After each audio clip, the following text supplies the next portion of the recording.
So today for the second third, as we're going through the modules, we're talking about gen mapping.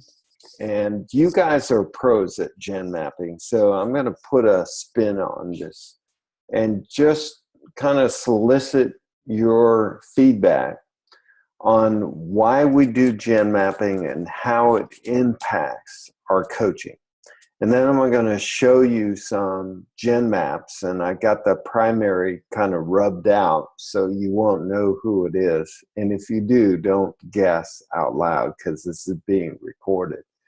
But we'll take a look at those gen maps and do some objective assessment on those gen maps. So first thing, what would be your biblical basis for gen mapping assessment, looking at what's happening in your ministry?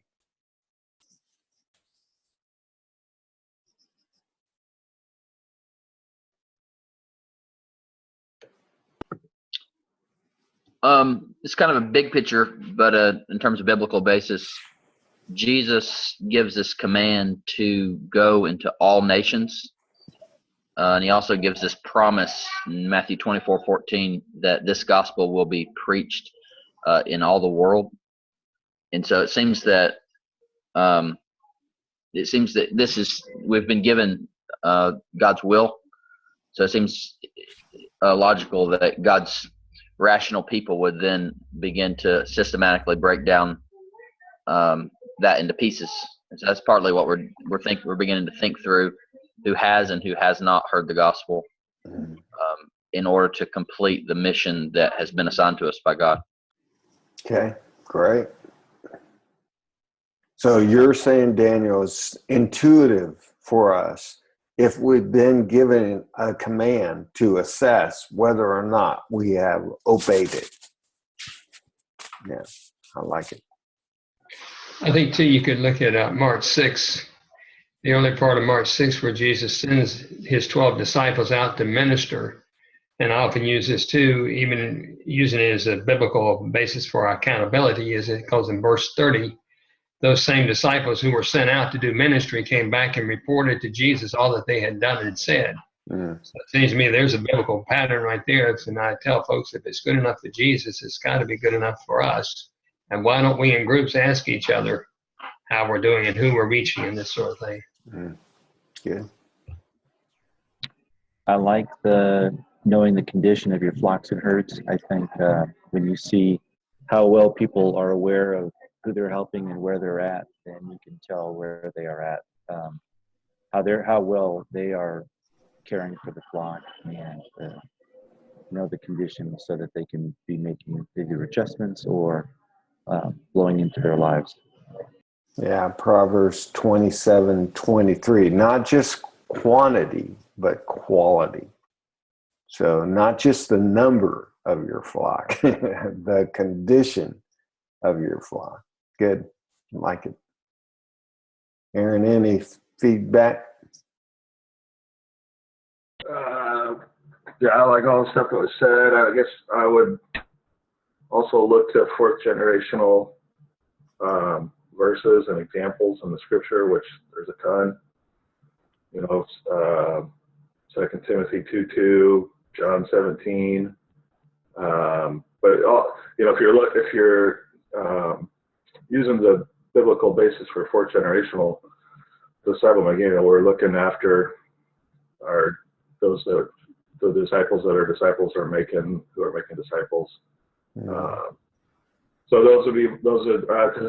another example. Another one of my favorites is Job 42:16.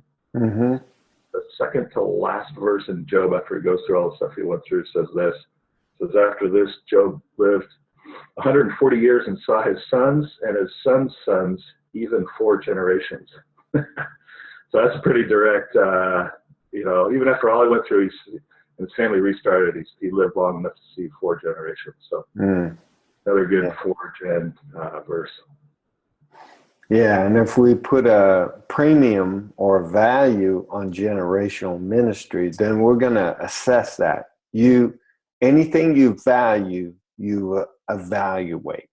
So we're we're just assessing what we value. And I love it, Aaron, generational ministry. Another assessment would be a personal assessment, not just how is my ministry doing, but how am I doing? 1 Timothy 4:16, pay close attention to yourself and to your teaching, persevere in these things, for as you do this, you will ensure salvation both for yourself and for those who hear you. So it all starts at home. Personal assessment first. And then our reason for doing Iron on Iron, which the Gen Map is a part of, is Proverbs 27:17. Iron sharpens the iron, so one man sharpens another. So we want to get better at ministry. The only way to get better is to assess, how am I doing now, and what would it take to get to the next step?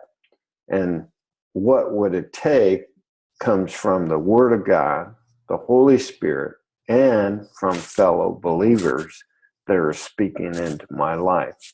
Because we are commanded to make disciples, so we're active participants in the Great Commission.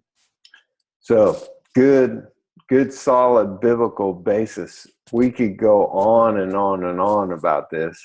We could address the issue of being timid about counting or assessing. The assessments all through the Bible. And so it's strong biblical basis.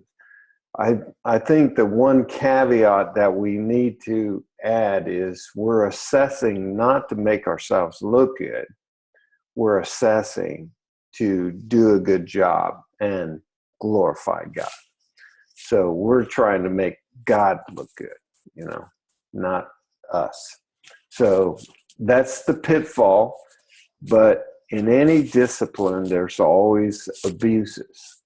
So we'll just avoid the abuses and do the right thing. So when it comes to gen mapping, kind of walk me through the evolution of gen mapping. What does it look like when you start? Let's take a brand new baby believer. And what does it look like from the beginning all the way to maybe an L5 leader who's filling the gaps, looking at regions and countries and trying to figure out where is the gospel not and how do we get there? So let's start with the baby Christian. What does gen mapping look like for them?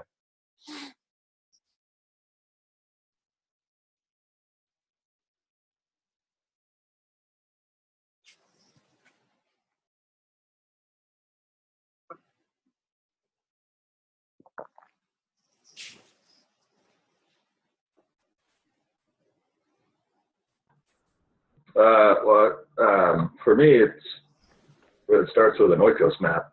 Mm-hmm.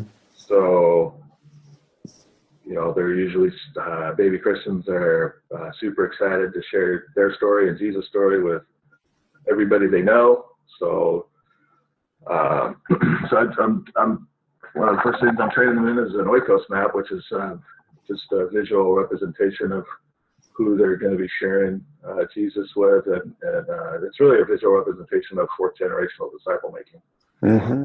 Teaching the concept right away from day one, so that's where it starts.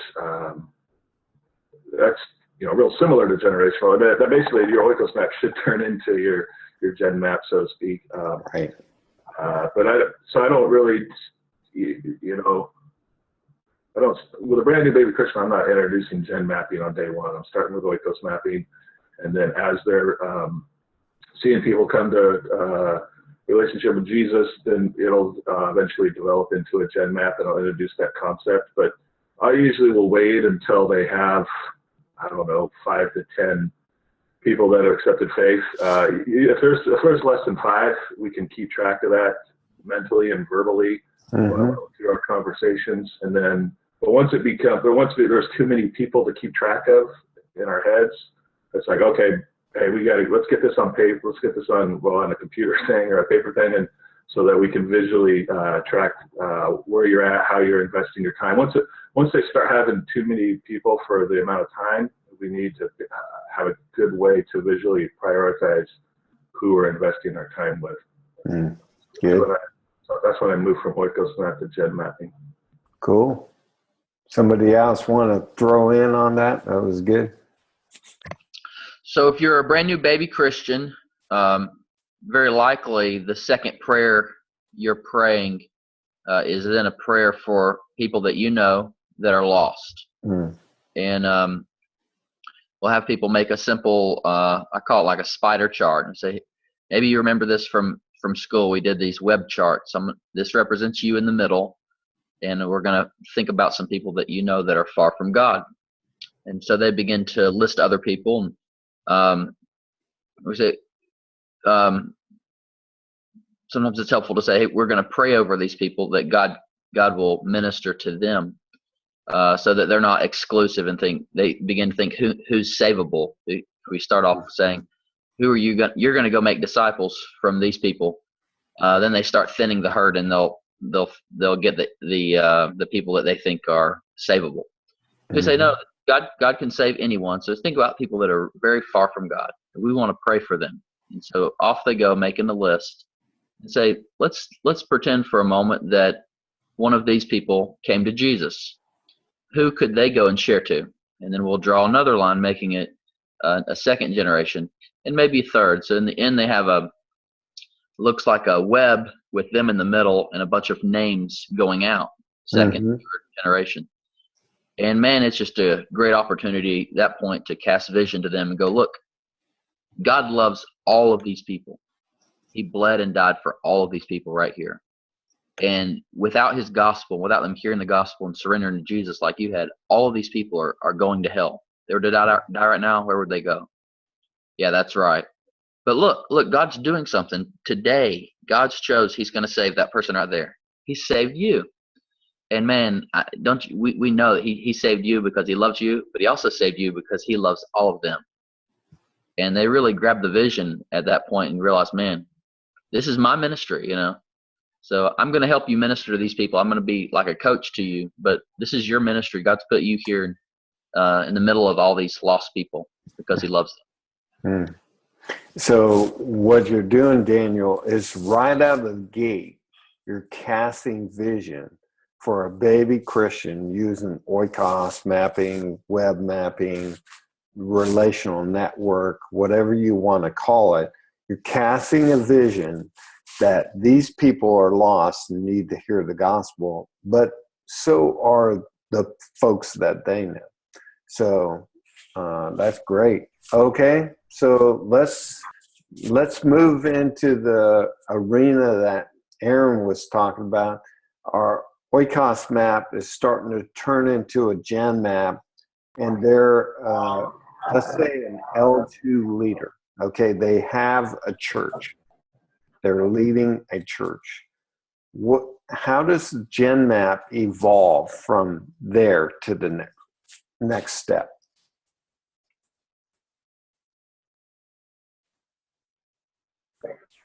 I was actually going to move into the network too, network coordinator. But for the church planner, now he's got different people in his church, and they're coming and going, and so they're going to be maybe at different levels of training. And so one thing, especially if you're being ironed, what you can do is keep track of exactly where people are in their training, and which fields are they proficient in, which ones have they been trained in, which ones are they doing. And so if they're trained and doing it, then you can show fields 1 through 5 under their name.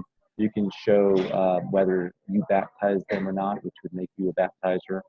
So then somebody can begin to look at your picture of your church and see where people are, how well they're, how trained they are, how many new baptisms you have there, so they can see from just looking at it, just a picture of the health of that church. Great. So we're taking a good objective look at the church that that L2 leader is leading. So it begins with us first. So we're going to look at our church first and make an objective assessment. How are we doing at getting to healthy church? Perfect. What's next?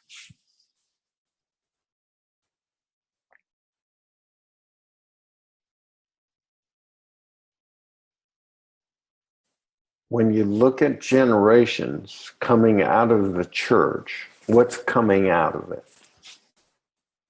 More churches. Okay, more churches. Are there individuals coming out of it as well? Yeah. Yeah, so now the Gen Map's getting a little bit messy and eclectic, and you usually at this point, when it's going from L2 to L3 leader, it's a huge Gen Map with all these names on it, okay? And you may have some objective criteria being assessed on their church. But what's happening out here on the Gen Map normally? Well, you're getting a lot of church starts for one thing. And so Okay. then you've got like maybe some onesies out there you haven't really pulled together in a church. And so you're meeting with onesies and maybe they're meeting with onesies. And so you've got people that are having church starts. And so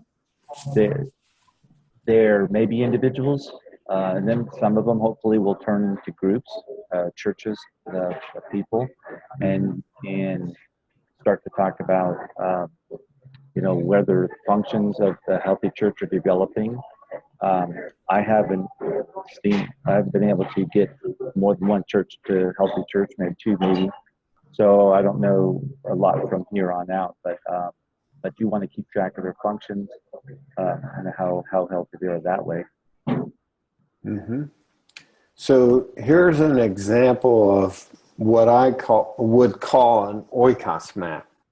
Okay, so we're moving from L1 oikos to L2 church planter. Here is L1, and what do you see on there, and how could we improve this Gen Map?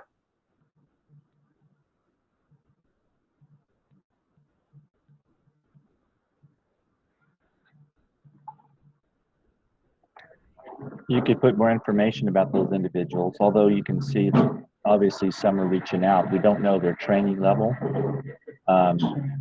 We don't know whether they're baptizers.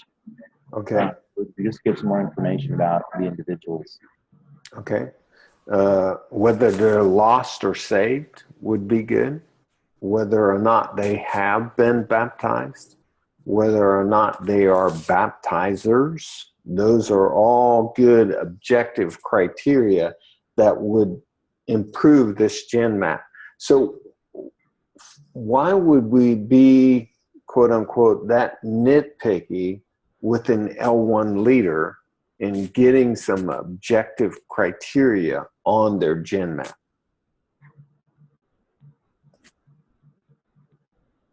Well, there's a lot of pitfalls that could start early on that really haunt you later on. So maybe it seems small and it seems early, but really it's that first layer of concrete that's being laid for a foundation. So it does matter. And just to give one example, say all of these people are all believers. They're all believers. It's evidence that this thing is not aiming into the harvest. This is grabbing people out of Sunday school classes or something like that, and so it's aiming at Christians, and so it matters early on. If this rocket's about to take off, man, this isn't even aiming at what we needed to aim at. If there's no representatives from the where we're trying to land, which is in the harvest. Yeah, that's a great observation. Yeah, and that's just one. I mean, you could go on in terms of there's a lot of potential issues. So we're graciously nitpicky about those sort of things. Yeah, and if anybody is watching the recording and they figure out who this guy is, well, they are reaching a lot of lost people, but there's no way to tell that. So it's very difficult to coach this person without asking a bunch of questions. So if the objective data is on the GenMap, then you can kind of get the bird's eye view or the snapshot real quick. And then you can get to pertinent questions because the GenMap tells you a lot. But right now, the GenMap just says this person is reaching a lot of people, and there might be, maybe, generation, maybe, okay? So we would have to ask a bunch more questions. Good. Anything else to improve this GenMap? It's a small thing, but I color code the generations. Okay, yeah. He may have a color coding system. It might be individuals, but once you get this many people on a GenMap, you're going to have to organize it differently again. So with a quick glance, you can kind of tell what's going on. Good. All right, so that's your L1 leader, and it's very rudimentary stuff. Are they saved? Did I share the gospel with them? Are they baptized? Are they a baptizer? You know, those types of things. So let's look at another one. And this is an L2 leader. And so what do you see going on here?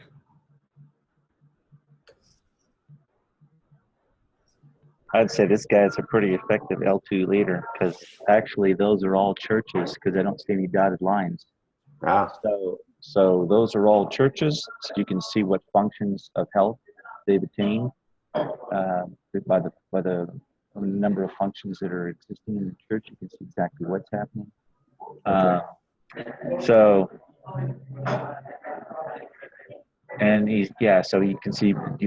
you can see generations of churches too. So okay. he's not just planting churches. There's people planting churches out of those churches. Okay, so correct me, Kevin. What's wrong with me? Did you ask what's wrong with this map? No, what's wrong with me? What did I call this guy?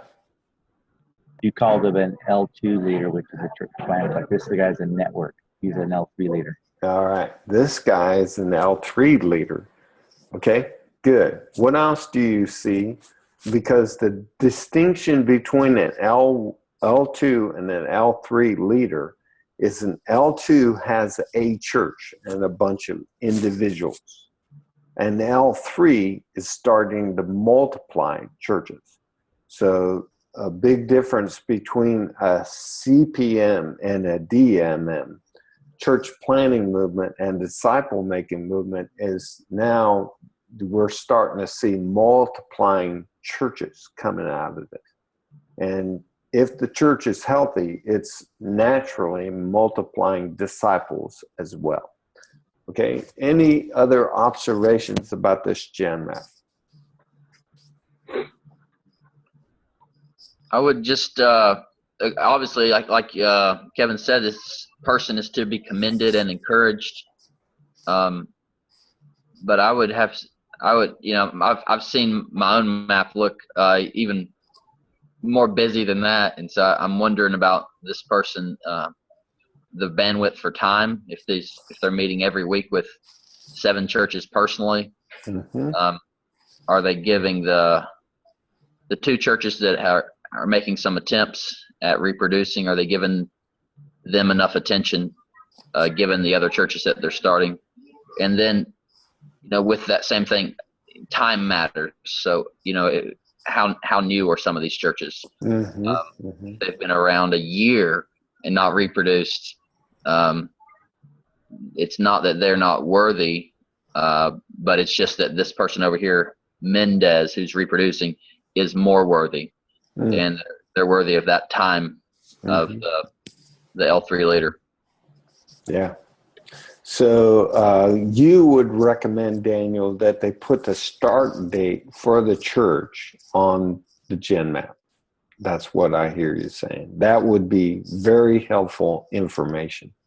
Is there anything else you would include on this Gen Map? And we want to say up front, this is a great Gen Map as far as objective criteria. Okay, so that's awesome.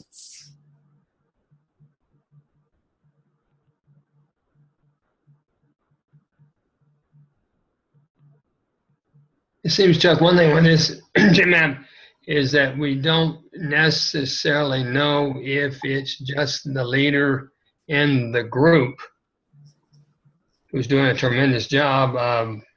Obviously, when he gets down to some generations beyond that, I don't know if he's doing it, but are the different members within the group doing it, or is he the one that's doing it? Yeah. It'd be nice if you'd let him know, hey, this person here that's in my group is the one that's starting here. I think that would be helpful. Yeah, And you don't have so the leader or the elder or the church planter's name is in there. That, and I can ask the question and follow up. Okay, so this guy's leading the church. A lot of times you'll hear, no, I'm hoping he leads the church. Okay, well, then we got some work to do, right? To be a true generation. That person has either got to launch or leave, one or the other. And so, yeah, great catch, Walt. All right. So we can see here they're using the church circles. So we know they have caring leadership, baptism, the word, evangelism, love, giving, communion, praise and worship, prayer. And so let's say that this guy, I mean, he's just knocking it out of the park with his church circles. And he's got names and dates. And you're looking at this Gen Map and you're saying, this guy has it together. What questions would you ask him to help him think deeper with church and disciple health?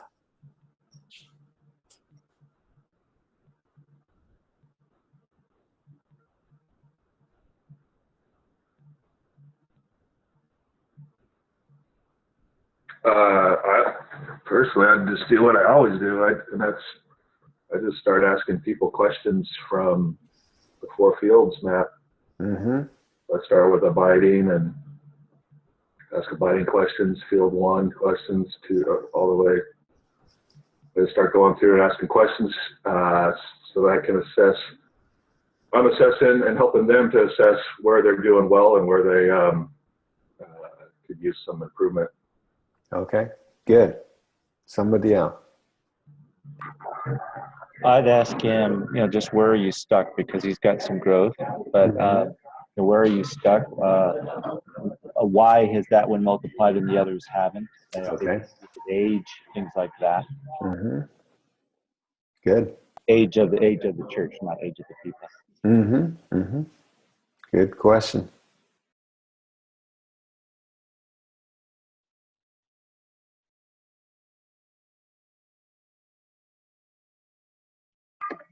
A lot of my questions and attention are going to be about that church that has multiplied.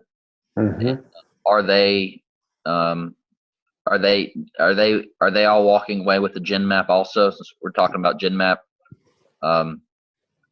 it's just as important for us making a Gen Map as it is for those who in our churches them making Gen Maps as well. Mm-hmm. And gospel shares, 3/3 process. Are they doing accountability? Mm-hmm. Just a lot of just begin to kind of walk through the whole process, and from fields 0 to 5 Mm-hmm. with how they're leading that second church there. Great. After I went through some generic questions through the Four Fields, I would focus on having this person compare and contrast the two third gen churches. So it looks like he crossed out one, which I'm assuming means it's no longer meeting. Mm-hmm. There's one that's still alive. So I'd start asking questions about differences and similarities between those two third gen churches to see if they can figure out, how to do better on these, going forward. Okay, good. Another question kind of related to what Daniel was saying is you could always just check in on the DNA of that second generation church.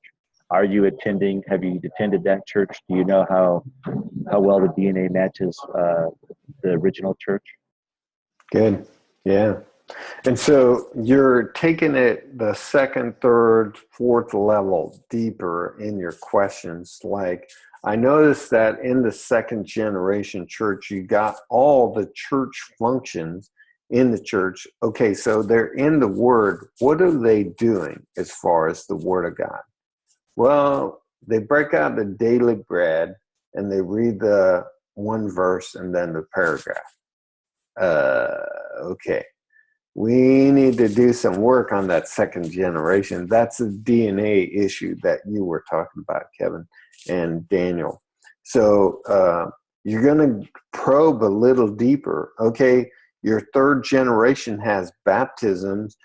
Are those people that were baptized in that church? Did the people in that church baptize them, or did the people in the second generation church baptize them? A lot of times you're going to get very good answers, and we need to celebrate those things.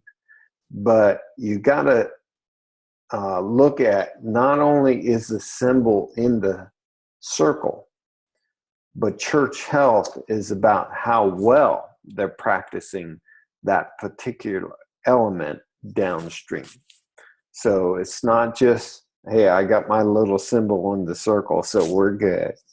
We need to check on the quality of their relationship with God and others in order to give them some feedback. But see, I can coach this because I got a lot of objective feedback and I can ask better questions. All right, I'm going to show you another one here. And this has been, they've been at work at this for a year. So you tell me what you see.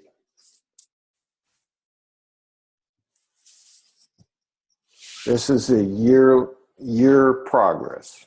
What do you see?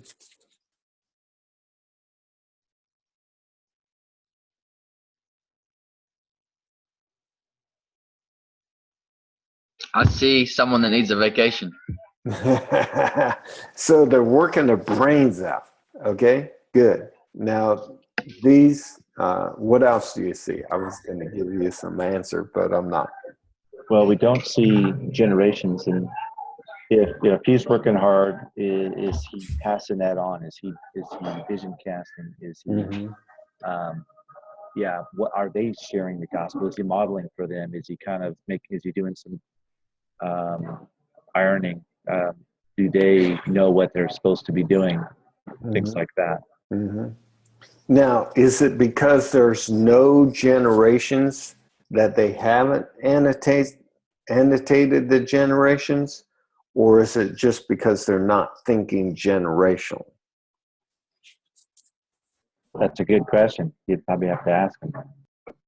At this kind of labor, someone is reproducing. If reproducible DNA has been given out that thoroughly, chances are pretty high that somebody would be reproducing at this point. Whether it's documented or not, whether these are churches or individuals, there's a lot of questions when we look at this. There's not a lot to go on. Yeah, my question for this person would be, let's just pick Steve and let's start at the fundamental level.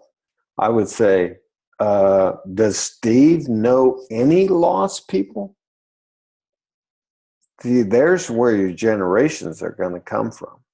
And by not annotating any of the lost people on this gen map, it tells me a lot about the individual's ability to cast vision. They're not even thinking generationally as far as how do I equip this person to reach the lost. Now, they may be, but the gen map does not reflect that. And that's, if the gen map meets several different purposes, one of the primary purposes is to cast vision for generation. And this is very short-sighted. So what we have to do is coach this person to think. Even lost people are generational. They're the next generation. In fact, they're primary. So anyways, anything else that you would pick up on this map?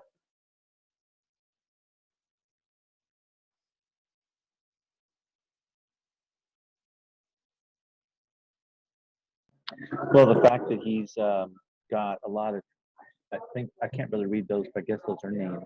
So, Yeah. Okay. So the question is, is there any potential for consolidating to get people into churches rather than individuals? Can we get some momentum here by consolidating and getting 5 to 6 operating units together so that people can look at each other and see how others are doing and be motivated by that? Mm-hmm. Yeah, and I would ask a question before that. Are any of these circles, I see individual names, but are any of them churches? And if they are churches, how many of these, there's probably 20 names on there, like Daniel said in the beginning. That's an incredible amount of work for one person to do. And if they're churches, you magnify that big time. And so you got to have to ask the question, who are you going to focus on? There's no focus in this gen map. You're too busy. You don't have enough time to really equip anyone. So that would be my assessment. Any other thoughts about that?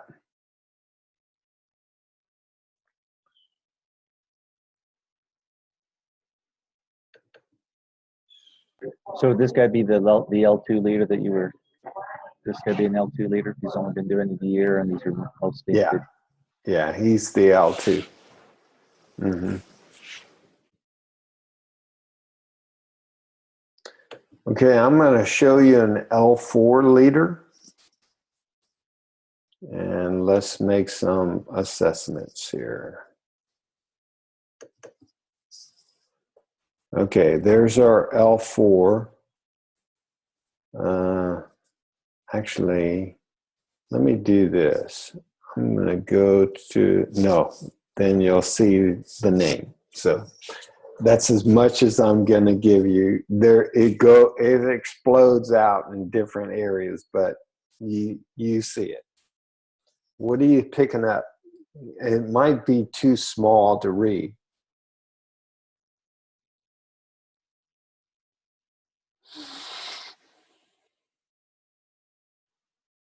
Well, we can see with the date, I think we can see the date it started. I think we can see the training level. So it's got a lot of good objective information. We can pretty much at a glance see where they're at for at least the first gen and even some of the second gen. So there's a lot of good information in there. Yeah, actually, the only thing that's not on there is the date. So some of them have the date. Okay. Yeah, cool. But it shows baptizers, right? And yeah, it shows baptizers, people being baptized, people coming to Christ, fields 1 through 5. So all that's annotated on it. Churches and church starts.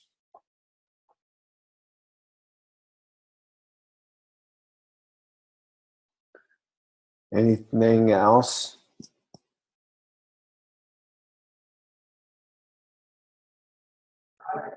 Well, that does show that, that show that there's some DNA going on, a lot of ironing, because, these are pretty well developed, even this next generation. Mm-hmm. Well developed objective data sets. So this person is not only keeping in good close contact with people, but they are too. So that's being passed on. Yeah. And this is only a third of the map. So would it be possible for this individual to get that objective information, objective data themselves for even a third of the gen map? So what is this leader doing right? You mentioned some of it, Kevin. Go ahead, Aaron.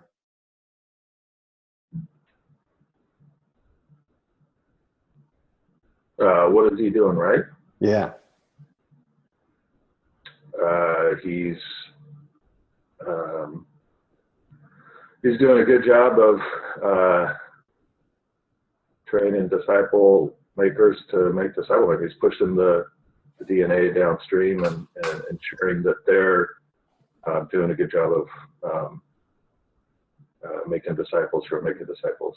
Mm-hmm. Somebody else?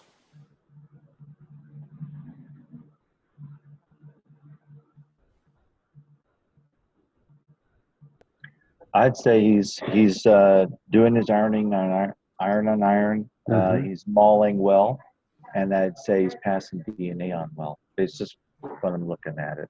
Mm-hmm.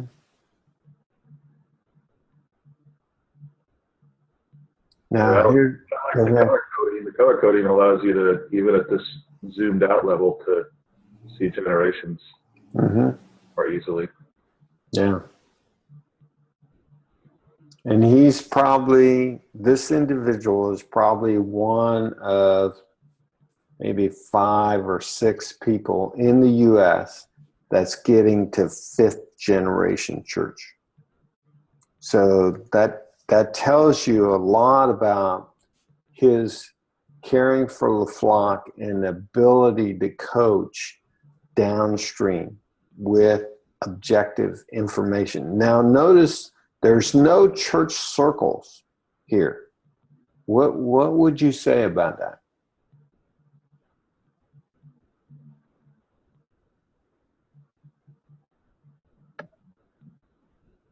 Just because this is being recorded, I'd say we need a better program. I don't know enough about it to know how to do it myself, but I know it's really easy for someone to that knows what they're doing to come up with a better system than what we've developed that Mm-hmm.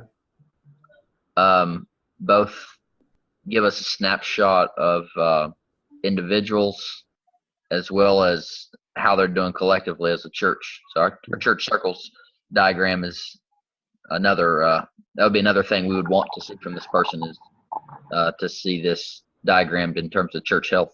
Mm-hmm. I'd say, since this is such a macro view and he has five generations, I would say that the church function is probably taking place at more of a micro level at each generation. I would think that this is just the overview, and this person probably knows that, but it's so busy. It's done more on at the micro level, and each generation is probably doing that. Is what I'm guessing. Yeah, good. Probably if you got 20 churches that you're looking at, you'd be working hard to get 20 churches, all their church circles. But there's probably 50 churches represented on this gen map. No way. But if you notice right here, there's a link. And what I've been doing for L3 leaders that have 20 churches or less, I put a link to their gen map, which has the church circles. So we can drill down. By the way, this is not my gen map. It's somebody else's. But we can drill down and see the health of that network if we want to. Okay.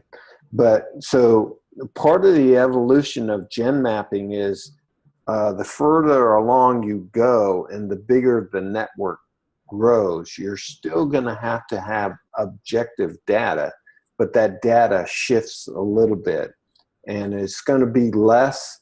So you have to pick and choose what is the most important things for me to assess when the gen map gets this big. And it's I think Aaron said this earlier, the 4 fields, that's the kind of macro view of how the leaders are doing downstream. So I had to figure this out because I started with the 4 fields, and I found out that it wasn't getting to some of the issues that L2 and L3 leaders really needed help on. So that's when I integrated the church circles.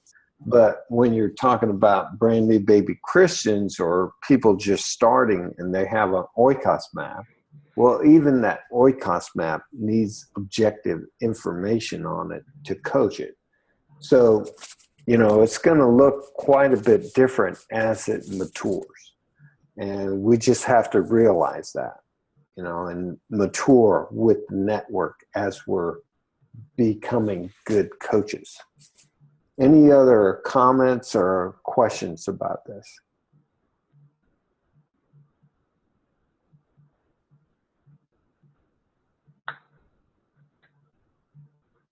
So, what would you do with an L3 leader that, let me do this.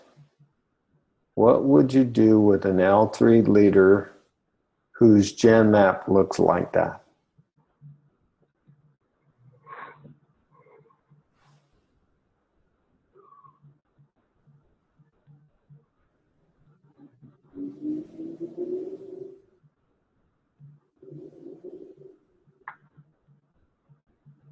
Well, I think you just have to coach him on gen mapping. Make sure he understands the importance of it, and like I said, get him to consolidate to show. Well, you'd want him. It'd be nice to know which of these are churches, which are church starts, and then ask some questions about, can he consolidate? Are these people? Are these churches? Just a little bit more information in there. So that we can objectively see that more of a representation of where he's at and what he's what God has given him. Mm-hmm. Okay. That would even be able to allow us to coach better. So we can only coach a limited amount right now. Mm-hmm. I would invite this L3 leader to the iron on iron of the L4 leader. And allow him to, while we go through the L4 leader's gen map, I want him to see the L4 gen map, and I want him to hear how I use the L4 leader's gen map to coach and troubleshoot and help move him forward. All right, good. So some modeling. Good.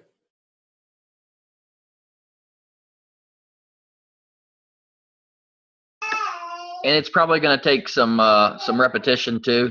Those schedule a few hours to just kind of tease this out on maybe a handful of them, and it's going to be a positive meeting, not just corrective and adding a discipline and a new skill set, but it's going to be positive because it's going to be very satisfying to see that documented. Usually when we get a little behind schedule on gen mapping and then do it, we realize, oh man, look at what the Father has been doing. It's going to be a worshipful gathering, but maybe some reps in terms of him doing that, and then getting in the habit of mentorship, that we're asking questions about Gen 3 and 4 disciples and churches.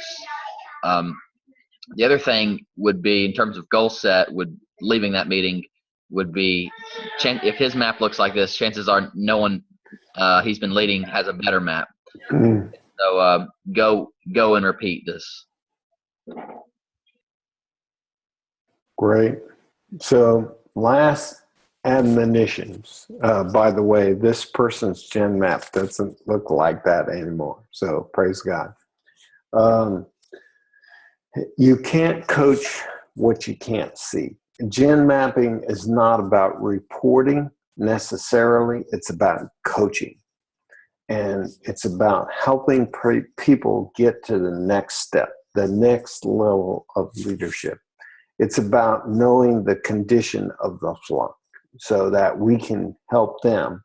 Ultimately, it's about the glory of God. We want to do the best that we can with what we got and make assessments in light of that fact. We want to glorify God. All right.